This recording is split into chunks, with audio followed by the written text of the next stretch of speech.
acompanhado por cidadãos que simbolizam a riqueza e a diversidade do povo brasileiro.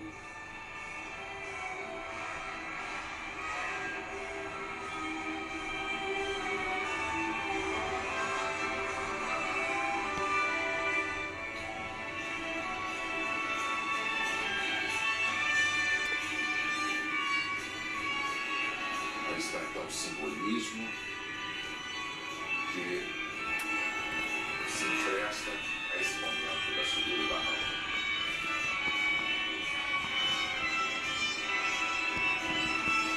Agora é o próprio presidente que conduz a Academia Resistência, que foi adotado no período que ele se encontrou preso em Curitiba durante 580 dias.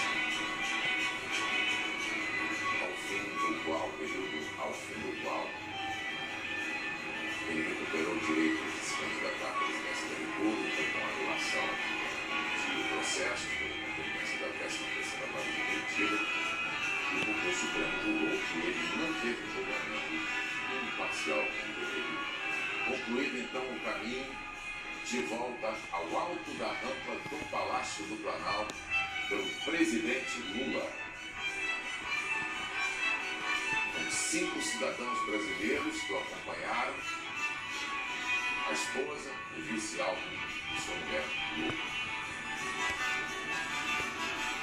Aproveitar para fazer uma correção, um pedido de desculpas. Um pouco mais cedo eu usei a expressão pessoa portadora de deficiência e não pessoa com deficiência, que é a maneira correta de falar, pelo que me desculpe.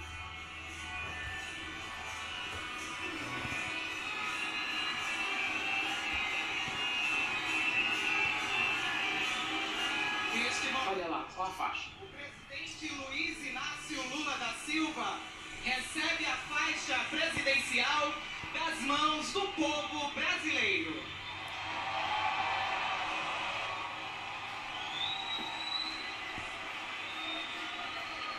Aí está então a forma simbólica de contornar a ausência do antecessor para a entrega da faixa.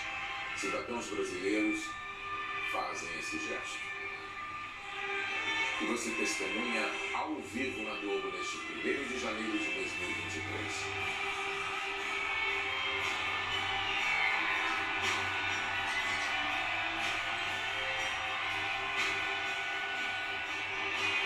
Ele emocionado.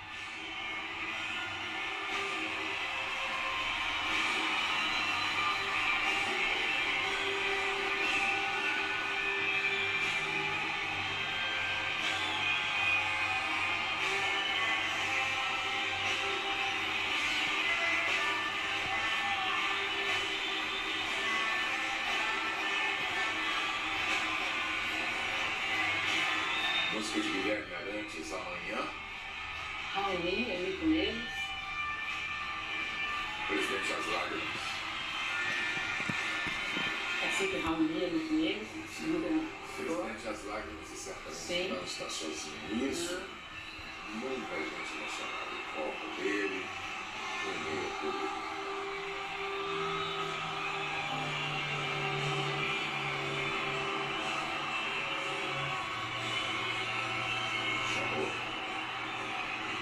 Esse álbum é possível auto-inventar.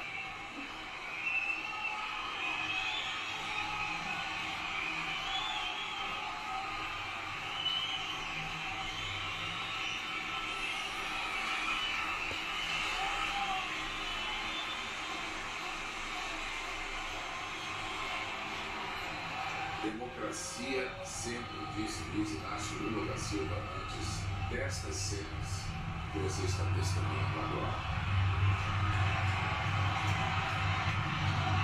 A faixa é uma instituição e símbolo mais do que centenário, surgiu em 1910, já existiram diferentes faixas, né? Elas já foram trocadas algumas vezes ao longo da história, mas sempre com esse formato e colocadas assim, da direita para a esquerda, como fez Lula. Tem que ser apoiado sobre o ombro direito. Isso. No momento ali que o responsável pelo cerimonial corrigiu regida pelo maestro Joaquim França. Convidamos as senhoras e os senhores a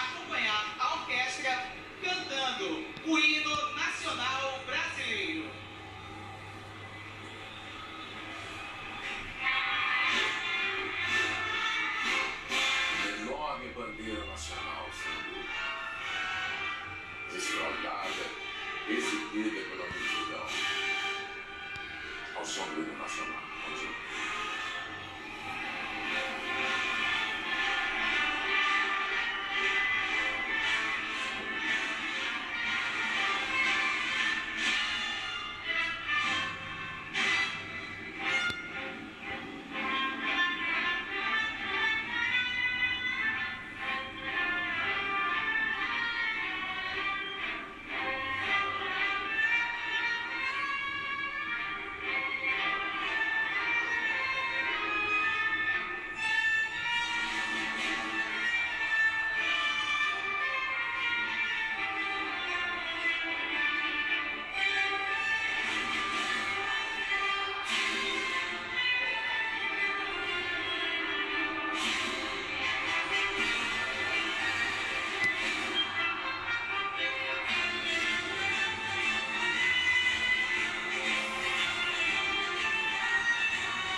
Sobre as pessoas que subiram a rampa com o presidente Lula. Começo falando pelo Francisco, esse menino de 10 anos que mora em Itaquera, na periferia de São Paulo, e assim como o presidente, é corintiano roxo, ficou em primeiro lugar no campeonato da Federação Aquática Paulista. É nadador, Francisco. Então, a Aline Souza também subiu, ela tem 33 anos. Ela é catadora desde os 14 e já é a terceira geração na família de catadores. Ela tem mãe e avó materna, catadores na mesma cooperativa. Está lá também, como eu disse, o cacique Valni, que dispensa apresentações. Claro que e seguem, então, os cidadãos que acompanharam o presidente Wesley Rodrigues Rocha, tem 36 anos, é simbolicamente um metalúrgico do ABC desde os 18 anos. Ele trabalha hoje em Diadema. Estava lá também o Murilo de Quadros Jesus, 28 anos, professor formado em letras, português e inglês, mora em Curitiba. Tem uma paranaense de Palotina, que hoje mora em Maringá. Ela se chama Jucimara Fausto dos Santos. E ela participou da vigília Lula Livre em Curitiba. Teve também o Ivan Baron, jovem potiguar do Rio Grande do Norte. Desde cedo teve que aprender o significado da palavra resistência. Ele teve meningite viral, Bonner, aos 3 anos de idade e ficou com sequelas dessa meningite. Ele foi uma das pessoas que subiu com o Lula Rampa agora. E finalmente o Flávio Pereira, que tem 50 anos, nasceu em 1972, no dia 7 de maio. Ele é de Pinhalão, também do Paraná. Ele teve na vigília Lula Livre, naqueles dias de prisão do agora presidente Lula. Lula, presidente, pela 3ª vez, em lágrimas de novo. Isso é absolutamente compreensível e deverá se repetir ainda por algumas vezes, porque agora ele se dirige ao Palatório. Essa vai ser, portanto, a 2ª vez em que o Lula se pronuncia já eleito presidente. A primeira ainda dentro do Congresso e agora diante da multidão. Vamos ouvir.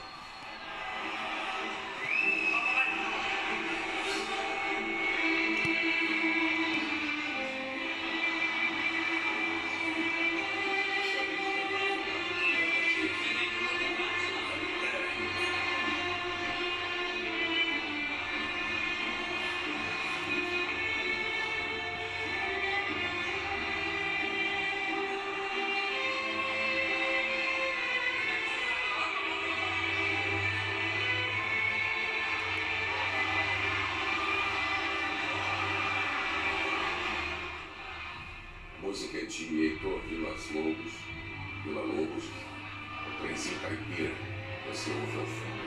Agora sim nós vamos ter o discurso do presidente.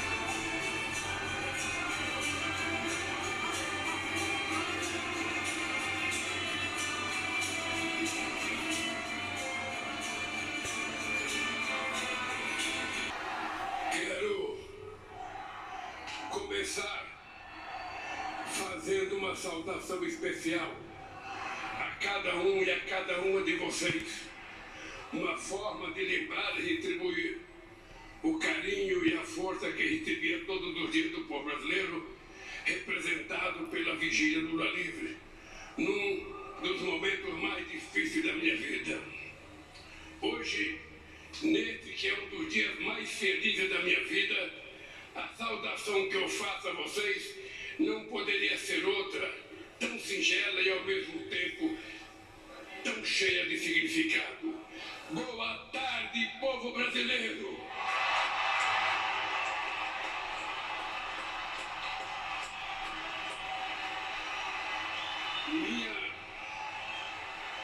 Minha gratidão a vocês que enfrentaram a violência política antes, durante e depois da campanha eleitoral, que ocuparam as redes sociais e que tomaram as ruas debaixo de sol e chuva, nem que fosse para conquistar um único e precioso voto. Que tiveram a coragem de vestir a nossa camisa e ao mesmo tempo agitar a bandeira do Brasil, quando uma minoria violenta e antidemocrática tentava censurar nossas cores e se apropriar do verde e amarelo que pertence a todo o povo brasileiro.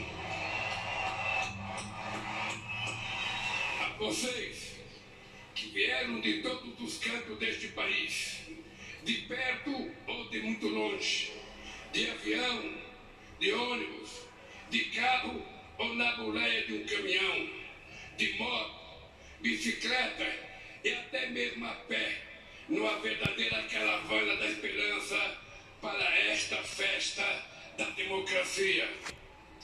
Mas quero me dirigir também aos que optaram por outros candidatos.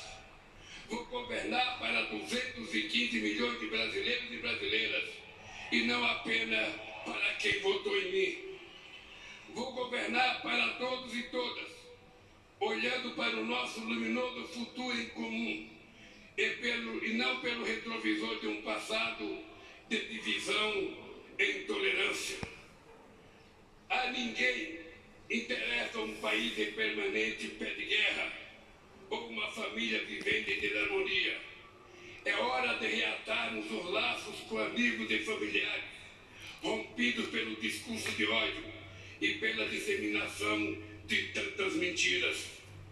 Chega de ódio, fake news, armas e bombas. Nosso povo quer paz para trabalhar, estudar, cuidar da família e ser feliz. A disputa eleitoral acabou. Repito o que disse no meu pronunciamento após a vitória de 30 de outubro sobre a necessidade de unir o país. Não existem dois Brasis. Somos um único país, um único povo, uma grande nação. Somos todos brasileiros e brasileiras e compartilhamos uma mesma virtude. Nós não desistimos nunca. Ainda que nos arranquem todas as flores, uma por uma, pétala por pétala, nós sabemos que é sempre tempo de replantio e que a primavera há de chegar, e a primavera já chegou.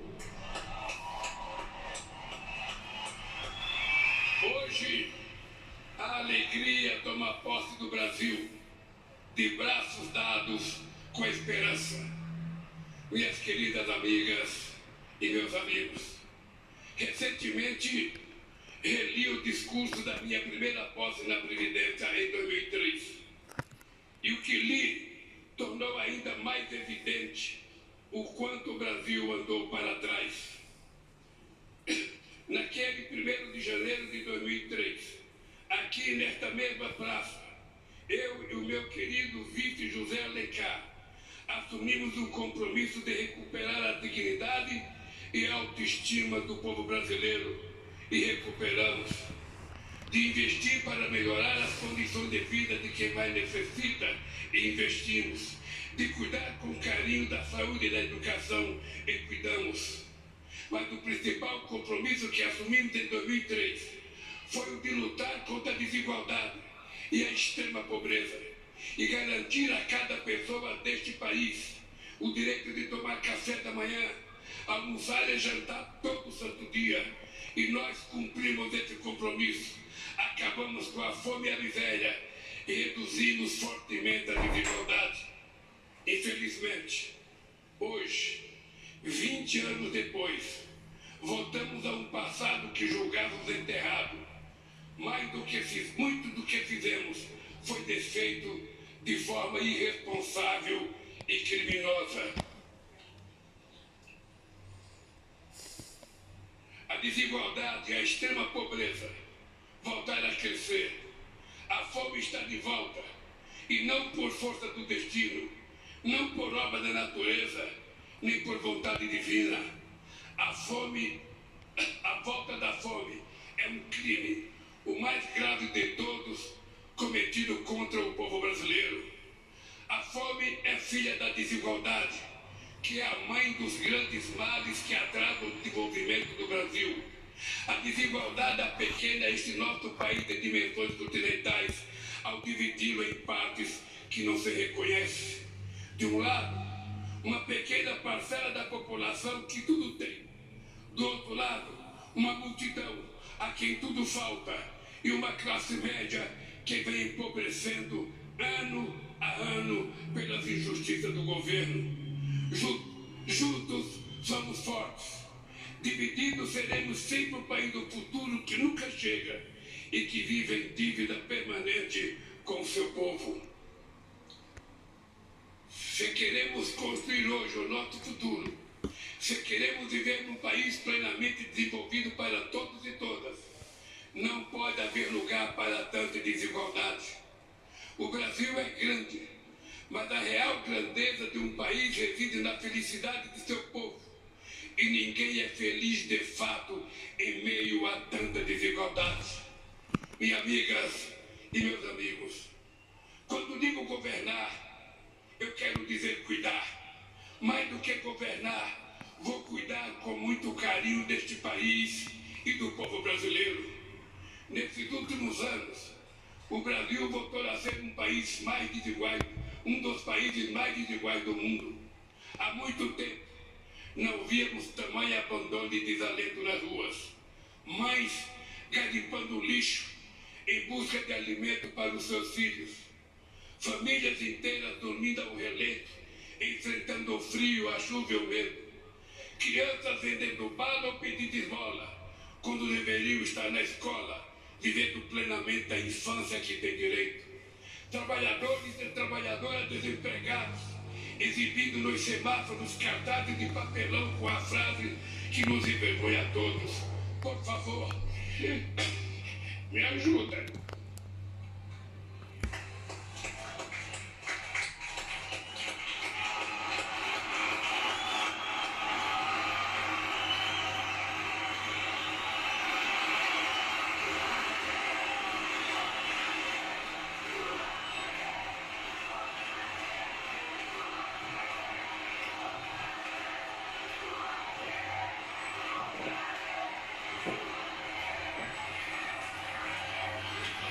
Os açougues em busca de ossos para aliviar a fome e, ao mesmo tempo, filas de espera para a compra de automóveis importados e jatinhos particulares. Tamanho abismo social é um obstáculo à construção de uma sociedade verdadeiramente justa e democrática e de uma economia próspera e moderna. Por isso, eu e o meu companheiro vice-geraldo Alckmin assumimos hoje, diante de vocês e de todo o povo brasileiro, o compromisso de combater dia e noite todas as formas de desigualdade no nosso país. Desigualdade de renda, desigualdade de gênero e de raça, desigualdade no mercado de trabalho, na representação política, nas carreiras do Estado, desigualdade no acesso à saúde, à educação e demais serviços públicos, desigualdade entre a criança que frequenta a melhor escola particular e a criança que engraxa sapato na rodoviária sem escola e sem futuro, entre a criança feliz com um brinquedo que acabou de ganhar de presente e a criança que chora de fome na noite de Natal. Desigualdade entre quem joga comida fora e quem só se alimenta das sobras. É inadmissível que os 5% mais ricos deste país detenham a mesma fatia de renda que os demais 95% de pessoas. Que 6 bilionários brasileiros têm uma riqueza equivalente ao patrimônio dos 100 milhões mais pobres do país. Que um trabalhador ou uma trabalhadora que ganha um salário mínimo mensal leve 19 anos para receber o equivalente a que um super rico recebe em um único mês. E não adianta subir o vidro do automóvel de luxo para não ver nossos irmãos que se amontoam debaixo dos viadutos, carentes de tudo. A realidade salta aos olhos em cada esquina. Minhas amigas e meus amigos, é inaceitável que continuemos a conviver com o preconceito, a discriminação e o racismo. Somos um povo de muitas cores e todas devem ter os mesmos direitos e oportunidades. Ninguém será cidadão ou cidadã de segunda classe. Ninguém terá mais ou menos amparo do Estado. Ninguém será obrigado a enfrentar mais ou menos obstáculos apenas pela cor da sua pele. Por isso, estamos recriando o Ministério da Igualdade Racial para enterrar a trágica herança do nosso passado escravista. Os povos indígenas precisam ter suas terras demarcadas e livres das ameaças das atividades econômicas ilegais e predatórias. Precisam ter sua cultura preservada, sua dignidade respeitada e sua sustentabilidade garantida. Eles não são obstáculo ao desenvolvimento, são guardiões de nossos rios e florestas e parte fundamental da nossa grandeza enquanto nação. Por isso, estamos criando o Ministério dos Povos Indígenas para combater 500 anos de desigualdade. Não podemos continuar a conviver com a odiosa pressão imposta às mulheres, submetidas diariamente à violência nas ruas e dentro de suas próprias casas. É inadmissível que continue a receber salários inferiores aos dos homens, quando no exercício de uma mesma função, elas precisam conquistar cada vez mais espaço nas instâncias decisórias deste país, na política, na economia, em todas as áreas estratégicas. As mulheres devem ser o que elas quiserem ser, devem estar onde quiserem estar. Por isso, estamos trazendo de volta o Ministério das Mulheres.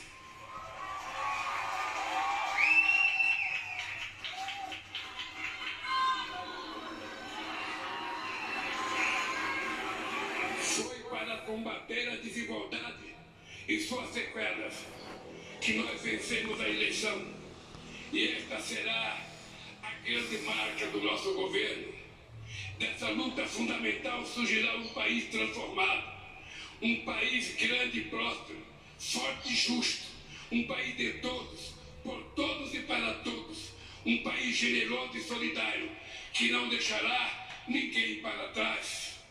Minhas queridas companheiras e meus queridos companheiros, reassumo o compromisso de cuidar de todos os brasileiros e brasileiras, sobretudo daqueles que mais necessitam, de acabar outra vez com a fome neste país, de tirar o pobre da fila do osso para colocá-lo novamente no orçamento da União. Temos um imenso legado ainda vivido na memória de cada brasileiro e cada brasileira, beneficiário ou não das políticas públicas que fizeram uma revolução neste país. Mas não nos interessa viver do passado. Por isso, longe de qualquer saudosismo, nosso legado será sempre o espelho do futuro que vamos construir para este país. Em nossos governos, o Brasil conciliou o crescimento econômico recorde com a maior inclusão social da história e se tornou a sexta maior economia do mundo, ao mesmo tempo em que 36 milhões de brasileiros e brasileiras saíram da extrema pobreza. Geramos mais de 20 milhões de empregos com carteira assinada e todos os direitos assegurados. Reajustamos o salário mínimo sempre acima da inflação. Batemos recorde de investimento em educação, da creche à universidade, para fazer do Brasil um exportador também de inteligência e conhecimento, e não apenas um exportador de commodities e matéria-prima.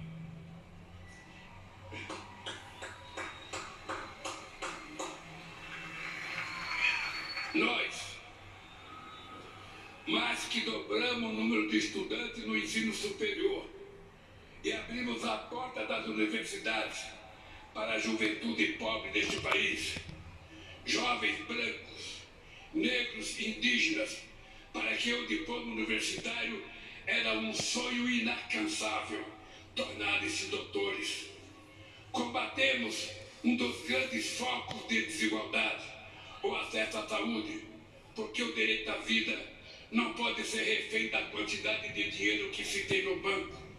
Fizemos uma farmácia popular que forneceu medicamentos a quem mais precisava, e o Mais Médicos, que levou atendimento a cerca de 60 milhões de brasileiros e brasileiras das periferias das grandes cidades e nos pontos mais remotos do Brasil.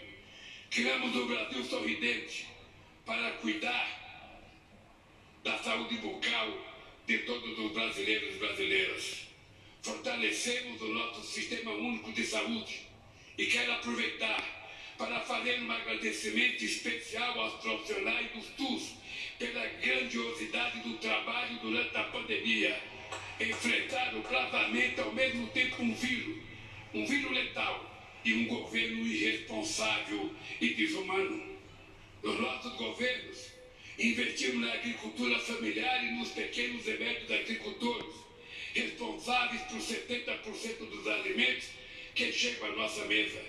E fizemos isso sem descuidar do agronegócio, que obteve investimento em safras ano após ano.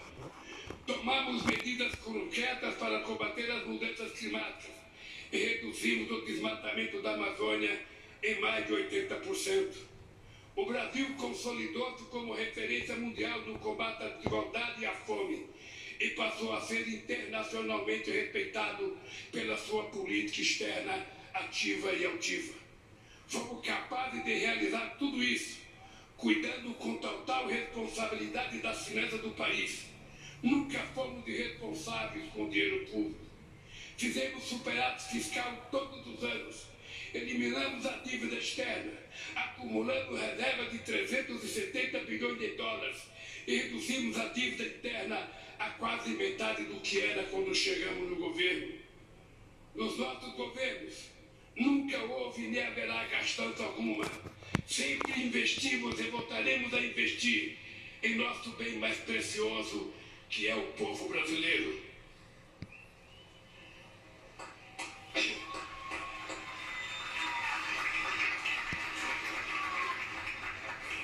Infelizmente, muito do que construímos em 13 anos foi destruído em menos da metade desse tempo. Primeiro, pelo golpe contra a presidenta Dilma em 2016. E, na sequência, pelos 4 anos de um governo de destruição nacional, cujo legado a história jamais perdoará.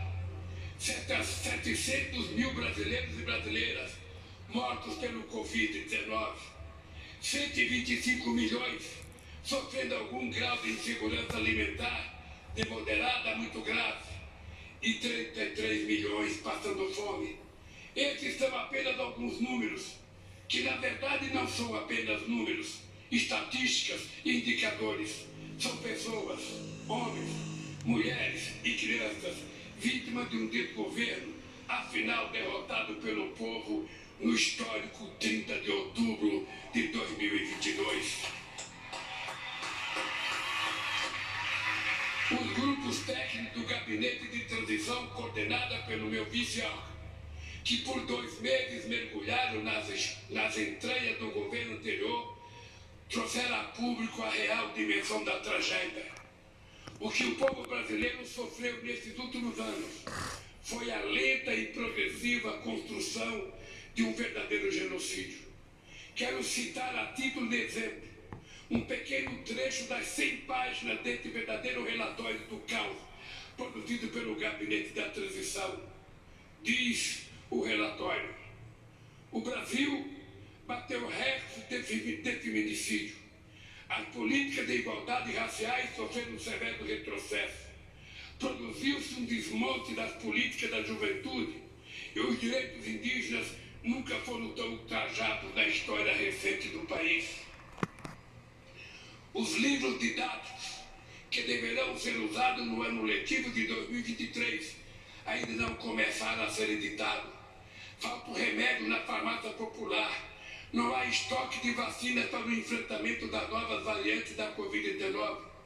Faltam recursos para a compra de merenda escolar. As universidades corriam o risco de não concluir o ano letivo. Não existe recurso para a defesa civil e a prevenção de acidentes e desastres. E quem está pagando a conta deste apagão é outra vez o povo brasileiro. Meus amigos e minhas amigas, nesses últimos anos,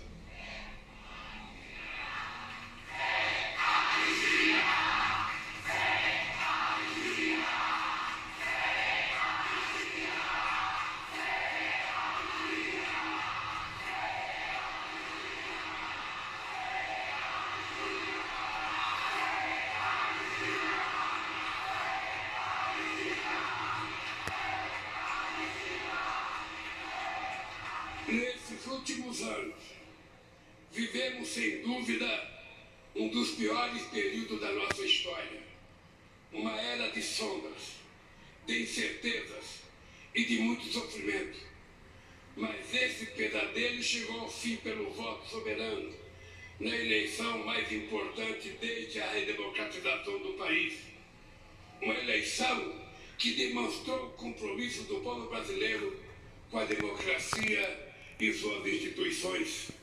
Essa extraordinária vitória da democracia nos obriga a olhar para frente e a esquecer nossas diferenças, que são muito menores que aquilo que nos une para sempre.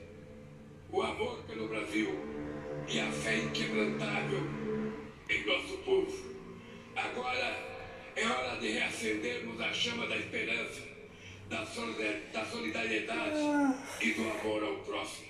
Agora é hora de voltar a cuidar do Brasil e do povo brasileiro, gerar empregos, reajustar o salário mínimo acima da inflação, baratear o preço dos alimentos, criar ainda mais vagas nas universidades, investir fortemente na saúde, na educação, na ciência e na cultura. Retomar as obras de infraestrutura do Minha Casa Minha Vida, abandonadas pelo descaso do governo que se foi.